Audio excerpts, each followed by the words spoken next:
He was much too clever. There was once a rabbit who was very greedy. Nobody was pleased to see him popping in at tea time, for they knew that when he went there wouldn't be a sandwich left on a plate or a bun in the tin. "Hoppity is such a greedy chap," said the hedgehog. "If ever I see him come along my way, I look at my larder door at once. And I put all my cakes into a tin marked tea, and I hope he won't think of looking for them there," said the squirrel. So very soon Hoppity found it really wasn't much good popping in at tea time, for his friends never seemed to have anything to offer him. This upset him very much. "If only somebody would give a party," he said to himself. "A real good old-fashioned party, with heaps of jellies and trifles and blancmanges and sandwiches and chocolate biscuits and lemonade. Oh, if only somebody would." One day Hoppity mentioned his idea of a party to Brock the badger. Brock was a kind and generous animal, and he really loved being friendly to everyone. He listened to everything that Hoppity said and nodded his striped head gravely. "Why don't you give a party, Hoppity, as you are so anxious to have one?" asked Brock. "Well, you see, I'm very poor," exclaimed Hoppity. "I'd love to give one, but it wouldn't be much of a party, I'm afraid, Brock. Just a few grass sandwiches, that's all. Now, if you gave a party, my word, how grand that would be. How people would love to come." "It might be a good idea," said the badger, who loved having all his friends around him. "Yes, I'll give one, Hoppity. You should make out the list of guests and write the invitations, for I'm no good at that sort of thing. I'll see to the food, you see to your other part." Hoppity was delighted, especially as a very clever idea had come to his long-eared head. "Now just suppose I ask all those animals to go to sleep for the winter," he said to himself. "They won't be able to come to a party, of course, so when I arrive, I'll be the only guest, for I don't sleep in the cold weather, and I can eat everything. My word, that is a good idea." He did a little jig of joy as he thought of it. Then he sat down to think again. "Whom shall I ask?" he said. "Well, now, Prickles the Hedgehog sleeps in the winter time, so I'll ask him, and Dozy the Dormouse does too, and so does Flitter the Bat, that's 3, and then there's Bushy the Red Squirrel, he's nearly always asleep in the winter time, and Slither the Snake too, I found him asleep in the holly tree last winter, so I know he doesn't like the cold weather. Oh, and Croak the Frog and Call the Toad, of course, they sleep soundly in the winter time."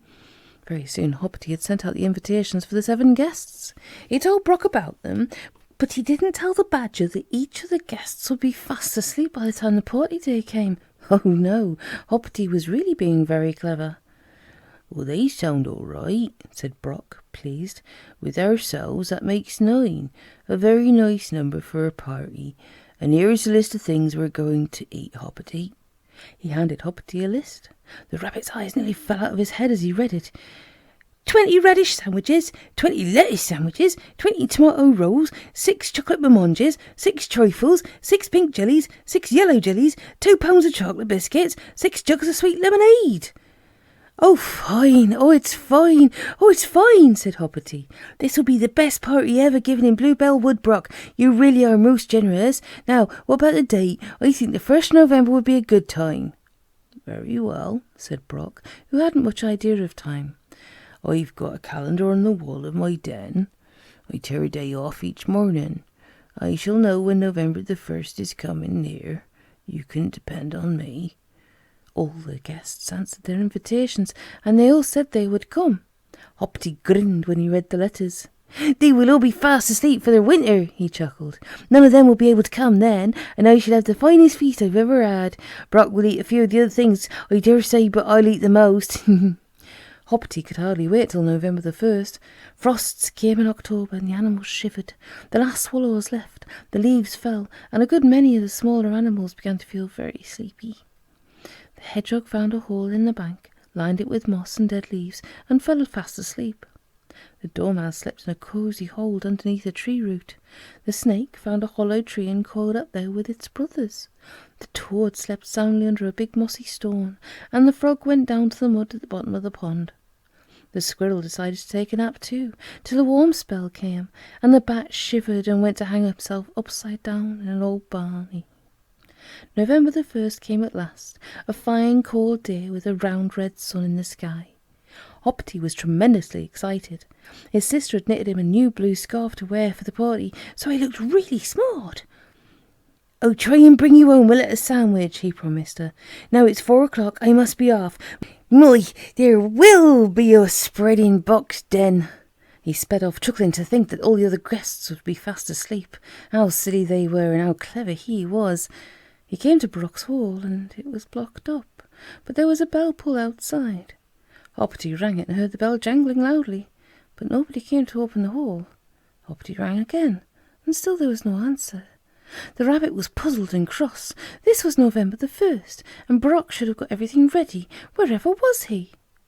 "Brock!" shouted Hoppity. "Do come and open the door. It's me. Hurry, because it's cold standing out here."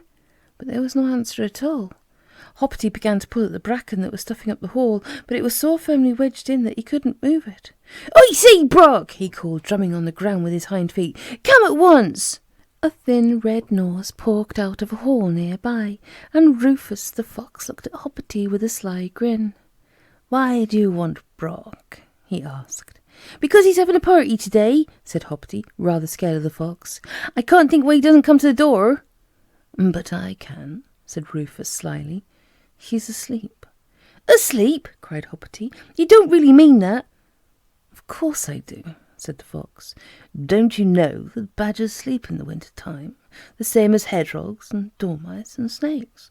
Brock stuffed up his hole 2 weeks ago, and he and his family are snoring away deep down at the bottom. I know, because I've heard them. There won't be any party today." "Oh dear," wailed Hoppity in despair, "and I did so want a really good tea. I'm terribly hungry." "So am I," said Rufus the fox, coming out of his hole. "I want a really good tea too. A rabbit tea." He shot after the frightened bunny, who ran for his life.